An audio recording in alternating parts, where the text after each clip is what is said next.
Com estàs, Clàudia? Molt bé, preparada ja per un joc. parlar Per un del joc. joc dels mites dels aliments. I és que avui us porto una novetat. Molt bé, doncs jugarem plegats en aquest joc i també doncs, convidem els nostres oients i seguidors de les veus del matí que estiguin molt atents. Aviam si Exacte. l'encerten i l'endevinen. De què va aquest joc dels mites, Clàudia? Doncs mira, avui us porto un format una miqueta diferent perquè necessitaré també la vostra col·laboració i també els dels oients, com comentaves, que podran anar rumiant des de casa, des del cotxe, des d'on ens escoltin o des d'on siguin, quins serien els mites certs i quins serien els mites falsos, vale? Sobre l'alimentació. Com sabeu, soc nutricionista, per tant el tema és alimentació com sempre. Molt bé. Comencem? Comencem. Vinga. A veure, quins d'aquests mites creieu que és cert? Quins d'aquests mites creieu que és cert? A, vale? Això és un joc. Hi ha fruita tan genèticament modificada que és millor no menjar-la.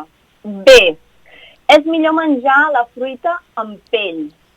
C, menjar fruita per sopar o de postres engreixa. A, B o C? Donem uns petits segons perquè des de casa també pensin la resposta. Quina d'aquestes seria certa? Pots tornar a repetir mentre ens dones aquests minutets de reflexió, Clàudia? Exacte.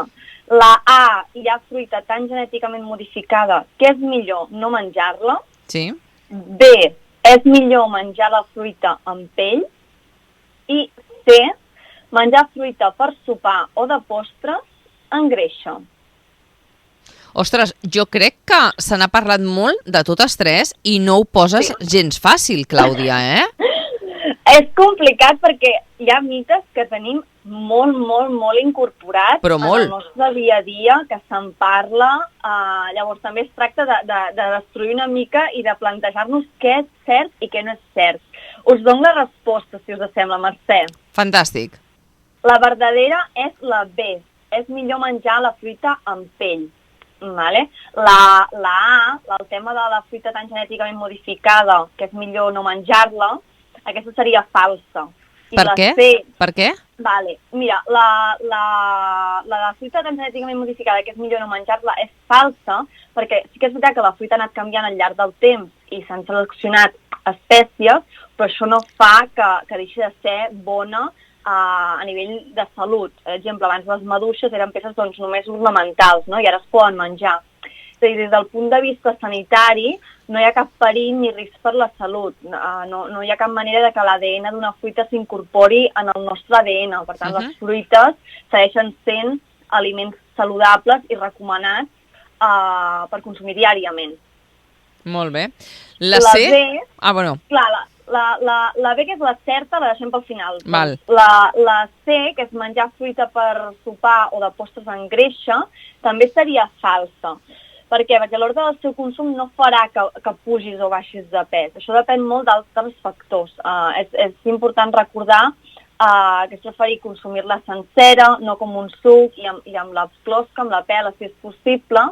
I la fruita també es caracteritza per ser un aliment amb una gran aportació d'aigua i baix en calories. Aporta el mateix a qualsevol hora del dia, per dir-ho així.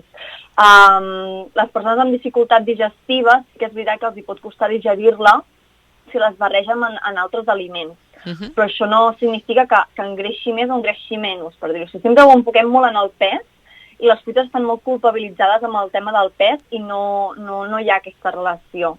Sí, jo havia sentit, no?, que precisament era millor deixar un espai entre l'àpat principal i la fruita perquè no es barregessin tots els ingredients, no?, que era més recomanable. No per qüestió de pes, sinó simplement per qüestió potser de digestió. Sí, clar, hi ha algunes persones que els ajuda a elevar el pH o a reduir la cremor d'estómac, però això no hi ha relació que indiqui que la fruita de postres ens faci augmentar el pes. És a dir, a nivell digestiu sí que es poden haver diferències, però a nivell de pes no. Molt bé. Val? Què ens dius de la resposta encertada, que és la B? La B és la certa, que és millor menjar fruita amb pell, evidentment la que es pugui, no? Un plàtan evidentment que no, però altres fruites doncs sí. Les que és millor menjar amb pell, doncs és important també rentar-les bé, perquè també doncs, tinguin una extra de fibra. Cal que deixem aquesta pell sense retirar-la.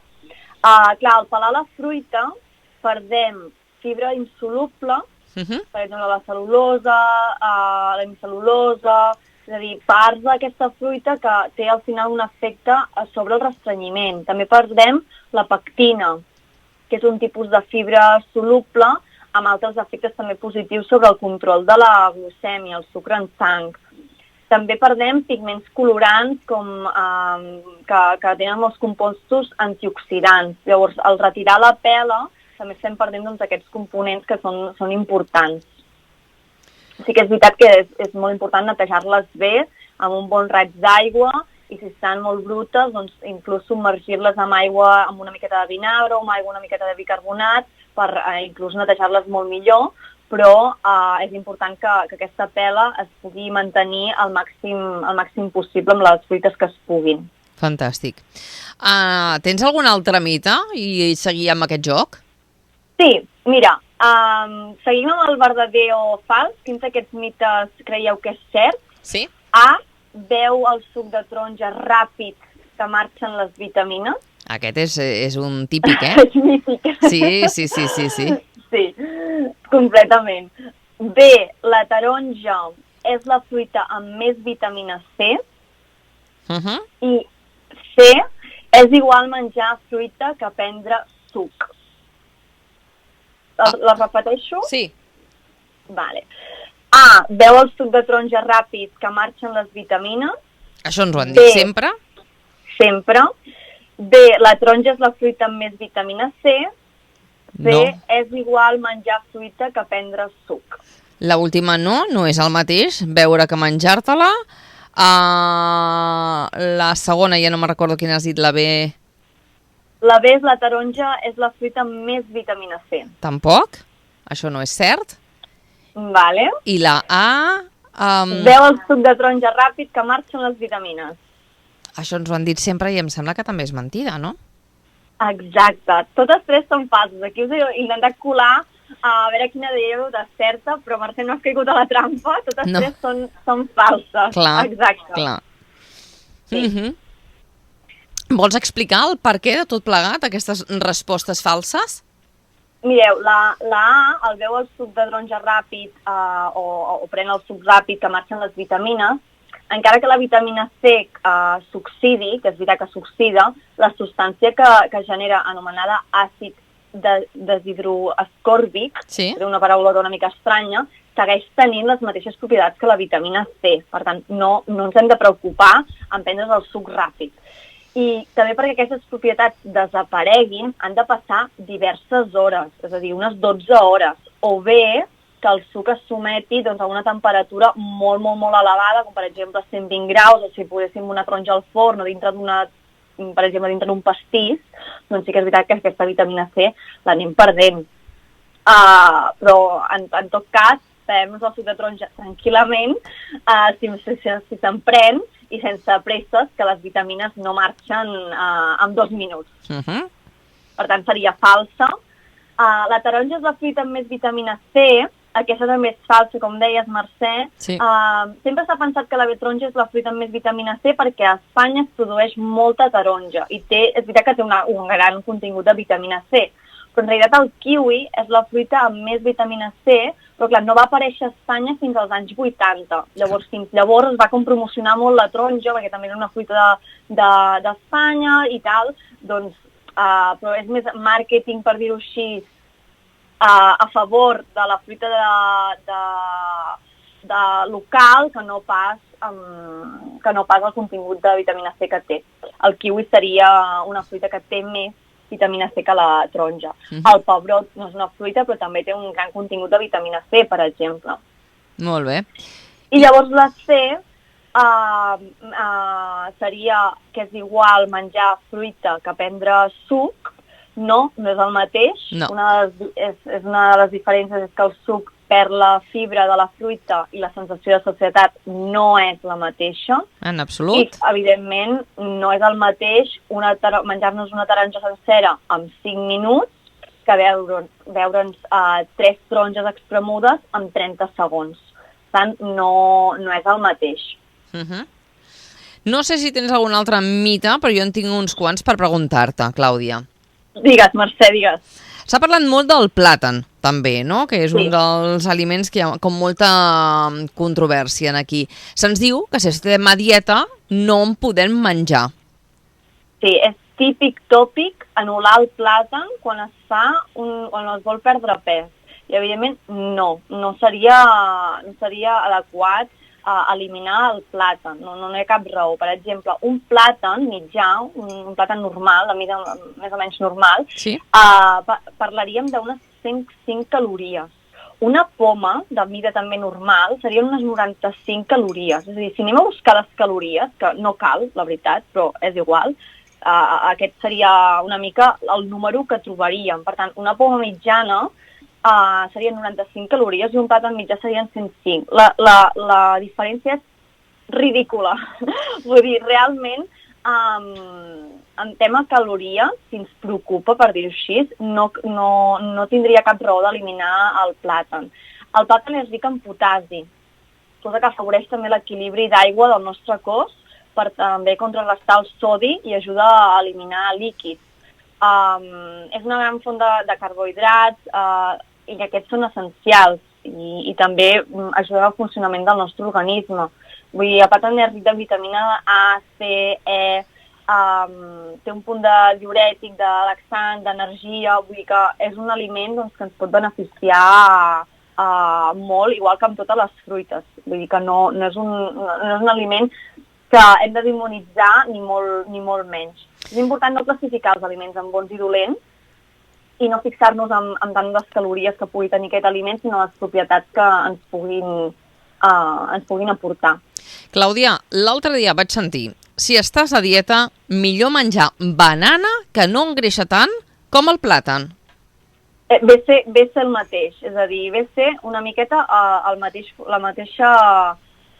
mite que el que acabem de comentar. Perquè a nivell calòric potser un té una miqueta més que l'altre, doncs que ja només de fixar-nos en diferents mides, en diferents maduracions, vull dir que aquí també pot variar depenent de com sigui. Molt bé. I un altre mite, Clàudia, beure suc de llimona en dejú crema greix. Això sí, això s'ha sentit i s'ha escrit en 1000 revistes i 1000 llocs, a moltes fotos a Instagram surt el suc de llimona en dejú que crema greix. No existeix cap aliment que tingui la capacitat per fer-te engreixar o fer-te aprimar per si sol. I això ens ha de quedar super clar. L'aigua és veritat que ens hidrata i la llimona ens aportarà àcid i vitamina C, per tant, doncs... acidifica, no? Exacte, i tindrem un aport també de vitamina C al matí si l'estem prenent. Però a la gent li agrada molt creure en coses concretes i que donin beneficis com extraordinaris, no?